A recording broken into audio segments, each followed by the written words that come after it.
Call this meeting to order. 1:02, Tuesday, May 21st, 2024. We're here to continue a public hearing to discuss, review, and consider our private road and driveway standards ordinance. At this time, I'd entertain a motion to go into a public hearing. So moved. Seconded. Roll call. Commissioner Jones? Yes? Commissioner Zimmerman? Here. All right, so we are entering into a public hearing, which is legally a different animal. Just remind you of some of the rules for that. If you would sign the sign-up sheet that you were here, that's great. If you want to speak, you absolutely need you to sign up and indicate if you want to speak for, neutral, or against the issue. Nobody will be allowed to speak that doesn't sign that. No person is permitted to speak until they've been recognized by the presiding officer. All public hearings shall be recorded electronically. Of course, here it's all going onto the internet for the public to be able to see. Please don't interrupt the speaker. Any speaker who has evidence of any kind shall submit evidence to the staff to be entered into the record with 4 copies of that available to the board up here. Please engage in a respectful manner with others speaking. Once the chairman declares the hearing closed, no further evidence or testimony will be presented or considered. And I think that covers the main rules. Our order of business today for this hearing will be to hear a staff report update on where we are with this document. Maybe it wouldn't hurt to go over a little of our history of how we got here. And then we don't have an applicant, right? So at that point, I think we would just go to supporters, neutrals, and opponents. Okay? And then I'll give a chance for rebuttal to the staff if we need one there. Okay. Then we'll close the public hearing. So, Mr. Martinson, if you'd identify yourself for the record and take it over. Very good. Dan Martinson, Planning Administrator, Shoshone County. We are here to continue this hearing, recognizing we're proposing an adoption of an ordinance. This ordinance will be a new chapter or a new section within Title IX, Chapter 8, Section 6, which is our performance standards, designating private road and driveway standards for residential properties within the unincorporated areas of Shoshone County. As a brief history, we started this back in August of 23 with the Planning and Zoning Commission discussing changes to this code. We had a series of workshops and meetings and hearings with that. Eventually on December 7th, Planning and Zoning Commission held a hearing, recommended approval, and sent it forth to the Board of Commissioners. Process went through on January 10th of 24. The Shoshone County Commissioners held a hearing where we first heard comments and the first draft. There was a fair amount of public comments and questions about parts of the code, which necessitated moving forward with a continuance of that hearing to February 13th. We held another meeting on February 13th to present some of those revisions. In that hearing, additional questions were had, and the decision was made to continue again until we could do a fairly significant revision to remove some of the parts and answer some of the questions. With that, we didn't have a date certain, and so we pushed it out until we could get those drafts done and basically come back with a new revision, which is what's in front of you. The key components of the questions at hand were, and I'll get to that. So here we are. We did noticing on Shoshone, in the Shoshone News Press on May 3rd, 10th, and 17th for our hearing today, May 21st. Again, with this is a proposal to make an amendment to our draft, or to our ordinance. The draft that came before you was a little bit longer and had some language in it that some folks and yourselves had some issues with, and so we went back and made some revisions to those changes, and I'll get into some details on that when I go through the draft. Essentially, the easy ones were There was some wording in there about establishing a 50-foot right-of-way versus a 60-foot right-of-way. Originally, it was in there at 60 feet. We opted to move it back to 50 feet, as that coincides with the prescriptive easement requirements that goes with county road requirements. And it fits within most areas we can achieve that. There was some consternation, and we'll get to those by need, about areas that already have something less than that, and those could be accommodated as well. There was some language in there about recorded legal access versus legal access, and that comes from a separate section in our code that was agreed that probably needed to be amended and changed, and so in this version we've removed that word recorded, and when the amendments are done with the other parts of the zoning code, we will amend that part as well. In the meantime, it's simply an enforcement issue on requiring recorded documents versus establishing legal access. And it was recognized that those can be two different things. And so we want to, we're allowing for the easier, for the improved legal access. We went back through to the noticing with the areas of city impact as the ordinance requires to each of the cities.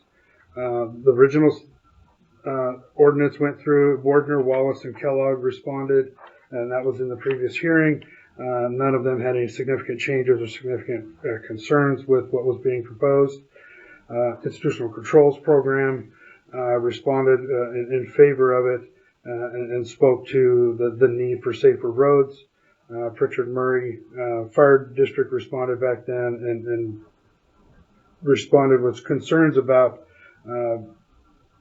having to sign off on engineered roads. We'll handle that through the building permit process. And then Panhandle Health District responded and did respond again with they don't have particular say in what happens with road standards. They're certainly their jurisdiction is for septic and waste management. Under public comments, the original hearing, we received 5 inquiries and 2 public comments, and then 3 public members provided testimony, which you've heard. As of the noticing of this new revision, we've not received any new comments, or I'm sorry, any new phone calls. We did receive 3 new comments. They were in your packet, and they are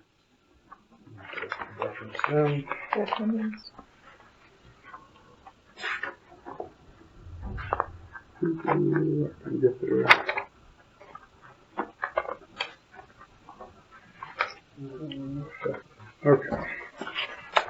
The first one is exhibit number AC6. That is the agency comment, and that was the one from Panhandle, Ryan Johnson from Panhandle Health District. The next one was PC3, which is public comment, and that was from a Jan Higdon. The next one was PC4, and that was from a Mike Brandstetter. The next one was PC5, exhibit PC5, and that was from a Jim Devlin. And the last one was PC6, which was a comment from Chris Fall. You've had those comments, had a chance to review them, hopefully, and if you've got questions about those, we can enter them into the record as part of the testimony. To continue with my staff analysis, of course, the recommendation is that we approve it as is, or with pending testimony and changes. As was before, we've submitted on section 6 here a recommended motion. When and if you get to the point of determining a motion on this, there's a draft motion there for you to follow. With that, the particular changes we made, if you look at your draft ordinance, we hoping yours came out in red. We left them in red on ours, so they'd be easier to see. But if we go into the section 1, in particular under the beginning of it, where it says where these rules shall apply. In particular, we changed the language to these regulations shall apply to all new and existing private roads, driveways, and common driveways, wherein any new residential dwelling units are being erected. And that was on purpose because we wanted them to, given the concerns and the comments and the direction, we wanted them to apply to new residential building permits. There's been question about us going around making people fix roads. That's not the intent here. But if you're going to build a new house, we may make you meet the standards of the fire district. And so that was the intent there. And we changed that to only apply to new residential dwelling permits. Not future ones, not past ones, ones being erected with current building permits. It goes on to define, those areas hadn't changed. It goes on to define what is an access road, what is a driveway, and what is a common driveway. We go back to A3. We rewrote that paragraph. It says all new and existing private roads shall provide access to property for the purpose of establishing a new residential dwelling unit or units. Shall comply with the standards set forth in the then current International Fire Code as adopted pursuant to Shoshone County Code Title VII building regulations. And what that does is it means that this code continually gets updated as we update the building code, which then automatically as the fire code gets updated. We don't have to keep coming back and updating this code. So it references those codes by reference because those codes do change every few years. And get updated, and when we do that, we wanted this code to still be legal and not have to come in and make text amendment changes to this code. If that makes sense. So that's why that language is in there. Number 4 of that same section, we added in the words as to whether a private road, and so there was clarity there on whether or not it was a private road. The administrator shall seek recommendation from the Highway District, Fire Protection District, or Ambulance Service District in which the road is located as to whether a private road complies with applicable standards. And that is in the private road section. Under section B, driveways and common driveways, it goes on to similar language. In the very first section, it says, we took out the word recorded. It says a driveway shall provide legal access from a private or private road to between 2 and 4 parcels of land. That's the definition of a common driveway. So we remove the legal or the recorded portion. The next 3 sections, 4 or 5, all of that section was reworded. I could read those into the record if you want me to. I should probably. It wouldn't hurt to do that. Since they were revised from the original draft that was presented. So number 1 under common driveways, with all newly constructed driveways and common driveways within a major subdivision, minor subdivision, or condominium, or which connect a subdivision or condominium to the nearest public road, shall comply with the applicable requirements of Shoshone County Code, Title VI, Public Ways and Property, Title VII, Building Regulations, and Title X, Subdivisions. Number 2 is all newly constructed driveways and common driveways not associated with a major subdivision or minor subdivision or condominium shall comply with the standards set forth in the then current International Fire Code as adopted pursuant to Shoshone County Code Title VII Building Regulations. Number 3 is all new and existing driveways and common driveways which provide access to property for the purpose of establishing a new residential dwelling unit or units shall comply with the standards set forth in the then current International Fire Code as adopted pursuant to Shoshone County Code Title VII Building Regulations. This is setting up where these each apply. So sorry if it's redundant, but it is. The administrator, number 4, is the administrator may seek a recommendation from the Highway District, Fire Protection District, or Ambulance Service District in which the road is located as to whether a newly constructed private road complies with the applicable standards. That gives us that authority to use it as part of our building permit, to use the right agency to help us assess whether or not that road is meeting that requirement. Number 5, if the administrator finds that the road complies with the applicable standards, and if applicable, that it complies with the requirements of Shoshone County Code Title VI, Public Ways and Property, Title VII Building Regulations, and Title X Subdivisions, then the administrator shall approve the road and provide final approval to the face of any associated permits. Number 6 is if the administrator, upon recommendation of the Highway District, Fire Protection District, or Ambulance Service District, determines that a private road should be approved with a variance, exception, or conditions, or deviation from the applicable standards, the road will be deemed to comply with the applicable standards for purposes of this article once such variation, exception, condition, and deviation is achieved.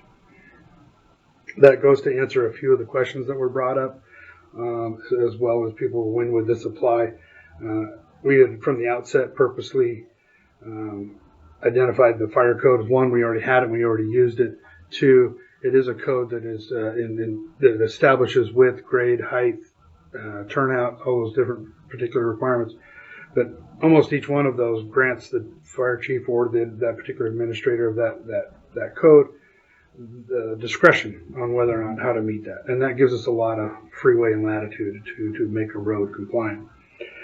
At the end of that day, if there's still a hardship there where some rule is causing the undue hardship for use of a property, which is the definition of a variance, we can certainly apply for a variance in front of you as commissioners to help make a decision on whether or not that rule is causing an undue hardship on that particular site. So there's always an option for making it work. And if and when we get to that point and there's still nothing we can do, I guess we'll just deal with that at the time. So I don't foresee that happening very often at all, for that matter. Section C, easements. This is where we revised part of the code to 50 feet instead of 60. It reads, private road easements shall be at least 50 feet. This is establishing new ones in width. Common driveway easements shall be at least 40 feet in width. Cut and fill slopes and stormwater systems adjacent to roads and driveways must either be shown as easements or rights of way in favor of the applicable private maintenance entity. 1A that goes with that, access road requirements. Legal access must be provided to all lots or parcels pursuant to Shoshone County Code as it is currently enacted or subsequently amended 962-1 D1C. And that's that other part of the code I referenced earlier. That part of the code uses the word recorded legal access, and we will amend that when the time is appropriate. The rest of it goes on to the Section 2 and Section 3 of amended code and severability. Those were left unchanged, and the effective date is upon adoption and upon publication. So with that, in your packet, you were given a section of fire code standards, so you could read through those standards and hopefully get some understanding of what these are the standards we're applying, and those comments. And so with that, I would stay sitting, but stand for questions if you had them of me. If not, I think you move on to taking comment. I think we'll start with commissioner questions for clarity. You have anything you want to ask at this point? Yes. We've already adopted this in our building code, in our ordinance, and under construction under our ordinance, this would really apply to the roads anyway.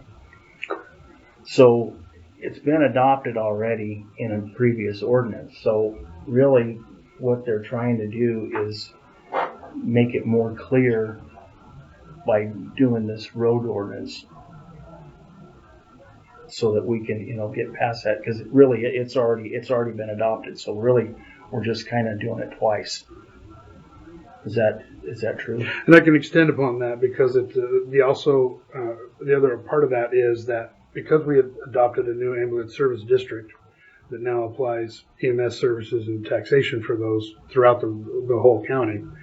Under building code and under the fire code, it was difficult to assess when the fire district's authority ran out. Does it run out outside of their district or not? And so it always applies within the district, and so that's when these codes would apply. But outside of their districts, it was difficult to determine whether or not their fire code applied or not. Okay. And so we've not been tested on that over the years. And then in areas like Avery and Calder, or up in the Pritchard Murray area where it is covered under a volunteer fire district, those standards do apply. But there wasn't clarity on what happens if you're in between or outside those districts. Okay. So yes, we're applying this so that it's easier to find and easier to see that we have some standards for it, but also to help us with because of the adoption of the ambulance service district, that these codes can be applied throughout the whole county. Okay. As needed. So it extends its use. So you're right. We have adopted it. It's been in place for every building permit that's gone through that was within the fire districts. This just expands it outside those districts. Okay. I also kind of want to comment on the homeowners insurance. You know, I believe that this is important for homeowners insurance purposes. It would give them a way, if you didn't have it, it would give them a way, you know, if you didn't have the fire code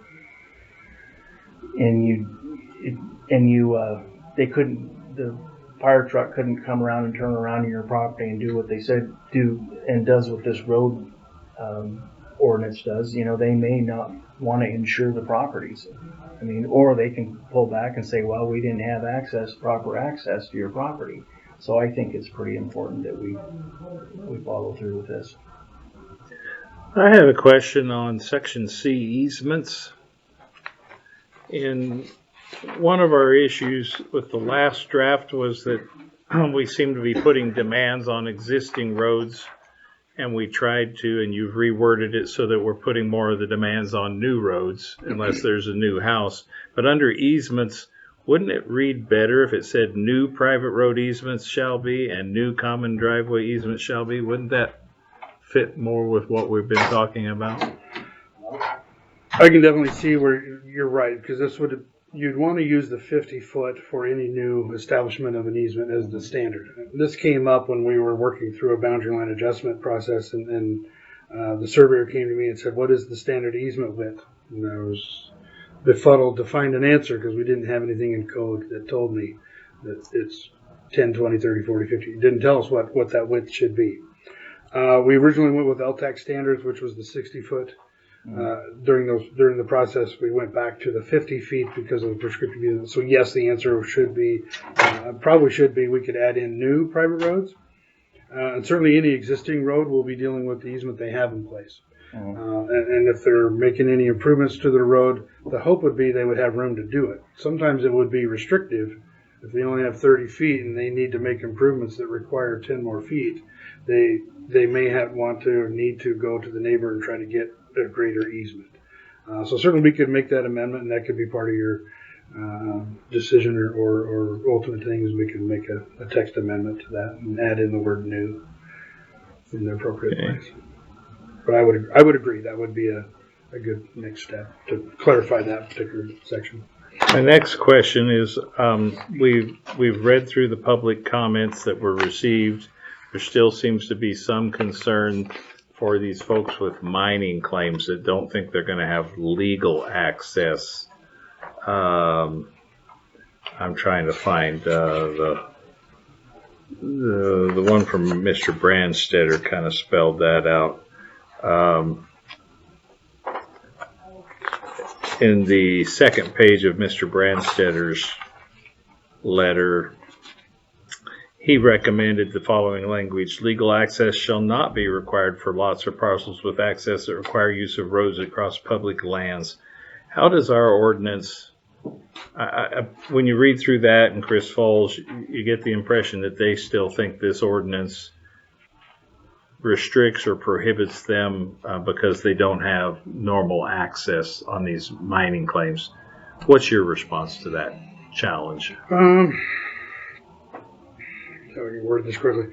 The word recorded was of particular consternation because it is clear that you could have a handshake deal with a neighbor and you have the legal access to cross their property because of that handshake. So the word legal is probably the word that we're all trying to define here.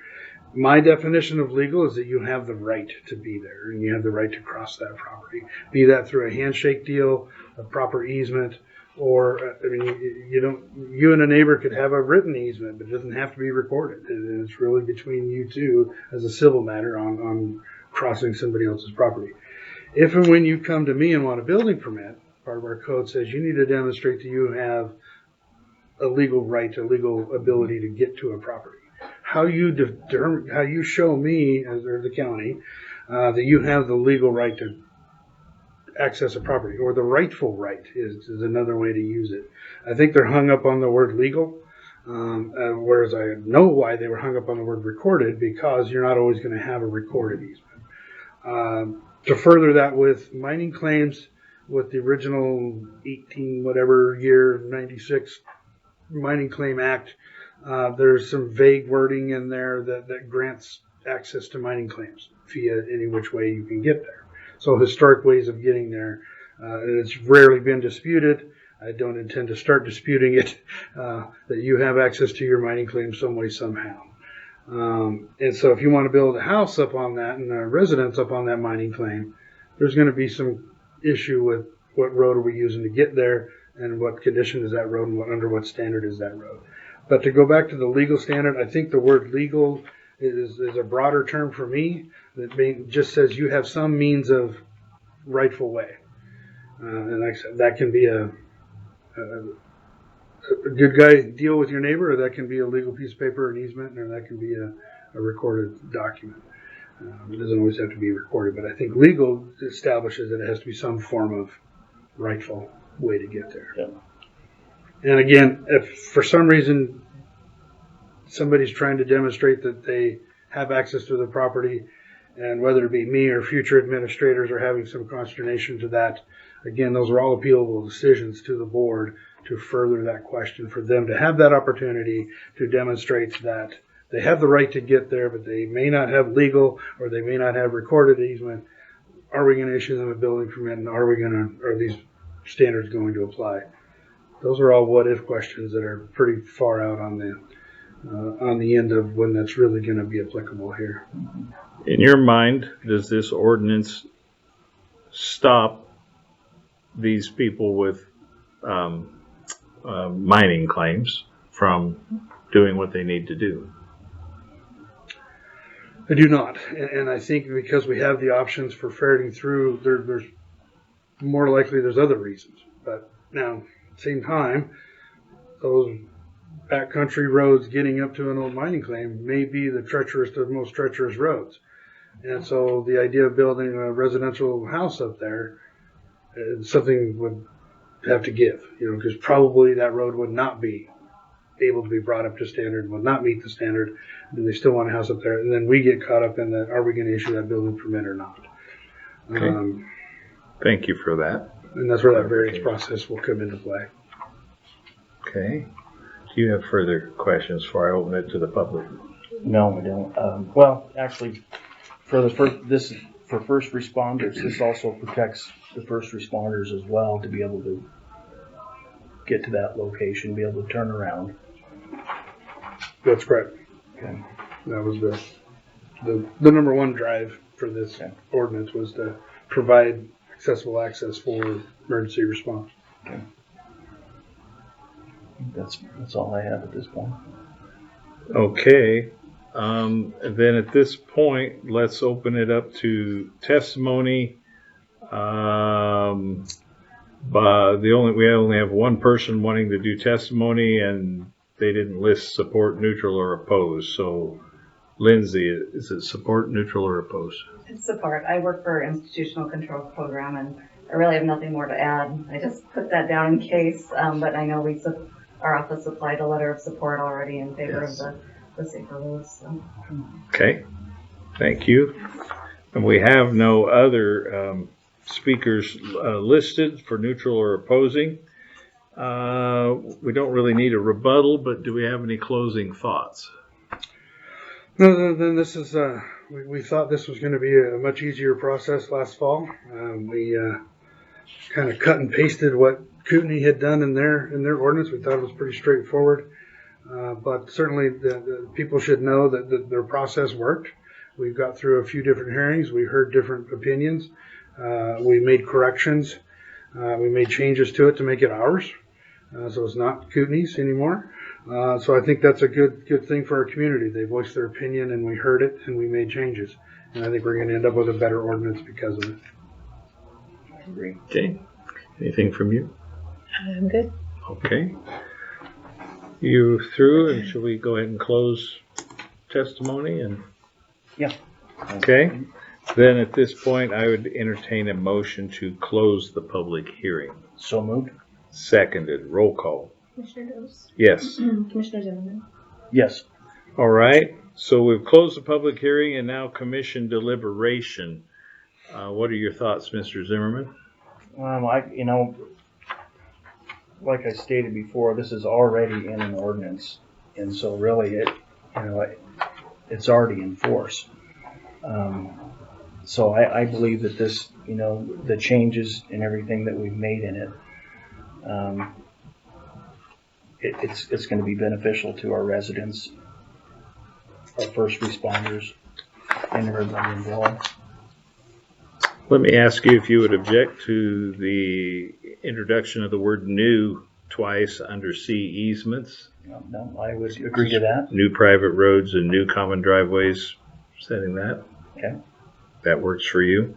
Okay. So I will move to amend this draft for easement section C to say new private road easements shall be at least 50 feet in width, and new common driveway easements shall be at least 40 feet in width. You second that? I'll second it. Any further discussion on that? No. All in favor? Aye. Aye.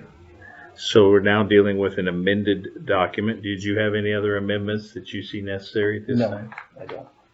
Okay. All right. Are you ready to move? Yes. Okay. I'd entertain a motion. I'll motion to approve the ordinance as it's written with the amendments. With the amendment, I'll second that. All in favor? Aye. Aye.